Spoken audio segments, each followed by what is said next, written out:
رانا صاحب مغرب کے قریب گھر آئے تھے اور ملازمہ نے بتایا کہ کرن اپنے کمرے میں سو رہی ہے۔ رانا صاحب کمرے میں گئے تو کرن سو رہی تھی۔ وہ دبے قدموں سے ڈریسنگ روم میں گئے اور چینج کیا۔ کرن اب بھی سوئی ہوئی تھی۔ وہ اس کے سراہنے بیٹھے۔ کرن کی آنکھ کسی کی رقت آمیزی سے کھلی تھی۔ اس نے دیکھا کہ رانا صاحب اس کے پہلو میں بیٹھے اس کی گردن کو نرمی سے چھو رہے تھے، جہاں ان کی انگلیوں کی چھاپ سے نشان بن گئے تھے۔ ان کا مزاج ہمدرد تھا اور چہرے پر افسردگی۔ کرن اٹھ کر بیٹھ گئی اور ان کے پہلو سے کھسک گئی۔ اسے خوف لگ رہا تھا کہ رانا صاحب صرف زبانی ہی نہیں جھڑکتے بلکہ ہاتھ بھی اٹھاتے ہیں۔ درد تو نہیں ہو رہا؟ انہوں نے نرمی سے پوچھا۔ کرن نے فقط نفی میں سر ہلایا۔ تو مجھے غصہ مت دلایا کرو۔ جب میرے نزدیکی لوگ میری مرضی کے خلاف ورزی کرتے ہیں نا تو میں آپے سے باہر ہو جاتا ہوں، انہوں نے پیار سے اسے سمجھاتے ہوئے کہا۔ کرن بھی ملال میں مبتلا تھی۔ اب آپ سے اور توقع بھی کیا کی جا سکتی ہے دوسروں پر اپنی مرضی چلانے کے علاوہ؟ جیسے شادی کے لیے شرط رکھ کر ہم پر اپنی مرضی چلائی تھی۔ کرن نے غیر ارادی طور پر ان سے اپنے دل میں دفن شکایت کر دی۔ اسے افسوس ہونے لگا، گھبراہٹ ہونے لگی کہ رانا صاحب پھر سے طیش میں نہ آ جائیں۔ رانا صاحب اس کی بات پر حیران ہو گئے، اٹھ کھڑے ہوئے اور پھر ہاتھ بیڈ پر ٹکاتے ہوئے کرن کے چہرے کے پاس جھکے۔ گہری نظر سے اس کی آنکھوں میں دیکھا۔ کیا صرف اتنا ہی معلوم ہے؟ انہوں نے محظوظ ہوتے ہوئے پوچھا۔ ان کے سوال پر کرن شوق ہوئی تھی۔ اس کا دل ڈوبنے لگا۔ کیا اس کے علاوہ بھی کچھ اور ہے؟ اس نے صدمے سے ہلکی آواز میں کہا۔ رانا صاحب لب بھینچے سیدھے ہوئے، زوردار قہقہہ لگایا۔ کمرے کے بیچوں بیچ کھڑے ہو کر وہ کمر پر ہاتھ رکھے ہنس رہے تھے۔ او نگار، کیا چال پلٹی ہے تم نے! پورا ولن مجھے بنا دیا اور خود کو کلین چٹ کر دیا۔ واہ، داد دینی پڑے گی، بہت شاطر ہو تم۔ وہ ہنستے ہوئے خود ہی خود بولے جا رہے تھے۔ اس کی یہ حرکت دیکھ کر کرن کے شوق میں اضافہ ہو رہا تھا۔ وہ بیڈ سے اتری اور رانا صاحب کے پیچھے جا کھڑی ہوئی۔ اسے اچانک سے چچی کا نام لیتے سن کر وہ پریشان ہوئی تھی۔ رانا صاحب اس کی جانب مڑے۔ مائی ڈیئر وائف کرن، شرط تو صرف ایک مہرا تھا، اصل کھیل تو تمہاری نگار چچی نے کھیلا ہے۔ وہ ہنستے ہنستے سنجیدہ ہوئے۔ تمہاری پوری کی پوری قیمت وصول کی ہے اس نے مجھ سے۔ I have paid 10 crore for you۔ 10 crore کوئی مذاق نہیں ہے، انہوں نے کرن کی آنکھوں میں دیکھتے ہوئے ایک ایک لفظ پر زور دے کر کہا۔ کرن پر تو آسمان ٹوٹ پڑا تھا، زمین پیروں تلے سے نکلنے لگی تھی۔ اس کی سماعتوں میں رانا صاحب کے الفاظ بار بار گونج رہے تھے۔ وہ کچھ اور سننے کے قابل نہیں تھی۔ اسے یقین نہیں آ رہا تھا۔ یقین نہیں آ رہا نا؟ ادھر بیٹھو، پروف دکھاتا ہوں، رانا صاحب نے اس کا پھیکا پڑتا چہرہ دیکھ کر کہا اور اسے صوفے پر بٹھایا۔ اپنے آفس سے لیپ ٹاپ نکالا اور خود بھی کرن کے ساتھ آ کر بیٹھ گئے۔ کچھ بٹن دبا کر اپنی اور نگار کی میٹنگ دکھائی۔ آواز بند تھی لیکن تصویر واضح طور پر نمایاں تھی، جہاں نگار بیگم چیک پر رقم درج کرتی دکھائی دے رہی تھی۔ کرن نے قرب سے آنکھیں بند کر لی اور ڈگمگاتے قدموں سے بنا کچھ کہے کمرے سے باہر نکل گئی۔ اپنے الماریوں والے کمرے میں آ کر دروازہ لاک کیا اور وہیں سمٹ کر بیٹھ گئی۔ کوئی اتنا بے رحم کیسے ہو سکتا ہے؟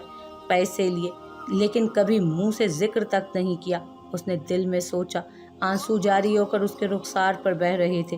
یہ تو میں جانتی تھی کہ چچی مجھے پسند نہیں کرتی، لیکن وہ ایسے مجھے اپنے مطلب کے لیے استعمال کریں گی، یہ گمان میں بھی نہیں تھا اس کے کبھی۔ اس نے گھٹنوں میں سر ڈھک دیا۔ اس لیے وہ مجھے رانا صاحب کی شرط کو راز رکھنے کے لیے کہہ رہی تھی، کیونکہ اگر ایسا نہ ہوتا تو ان کا اپنا راز کھل جاتا۔ بے یقینی ہی بے یقینی تھی۔ نور کی خوشیوں کا جھانسا دے کر انہوں نے مجھے صرف بلیک میل کیا ہے بس۔ اوہ میرے خدایا، وہ روتے ہوئے کراہ اٹھی۔ یہ تکلیف اس کی برداشت سے باہر ہو رہی تھی۔ اس رات وہ کھانا کھانے بھی نہیں گئی، خشک آنکھوں سے زرد چہرے کے ساتھ ٹھنڈے فرش پر بیٹھی رہی۔ معمولات زندگی بحال ہو گئے تھے۔ وہ سارا دن بے مقصد کمرے کی بالکنی میں بیٹھی باہر دیکھتی رہتی۔ کوکنگ سے بھی اس کا دل اچاٹ ہو چکا تھا۔ اس کے سارے خواب، ساری امیدیں شیشے کی طرح چور ہو گئی تھی۔ اس نے اپنی قسمت کے آگے ہار مان لی۔ قدرتی نظام چل رہا تھا۔ رانا صاحب آئینے کے سامنے کھڑے اپنی ٹائی درست کر رہے تھے اور کرن خاموشی سے بیڈ بنا رہی تھی۔ میرے آفس کے کارکنان نے مل کر ہمارے لیے کل پارٹی رکھی ہے، انہوں نے بال برش کرتے ہوئے اطلاع دی۔ مجھے بزنس پارٹیز میں جانے کا کوئی شوق نہیں ہے، اس نے بیڈ شیٹ طے کرتے ہوئے کہا۔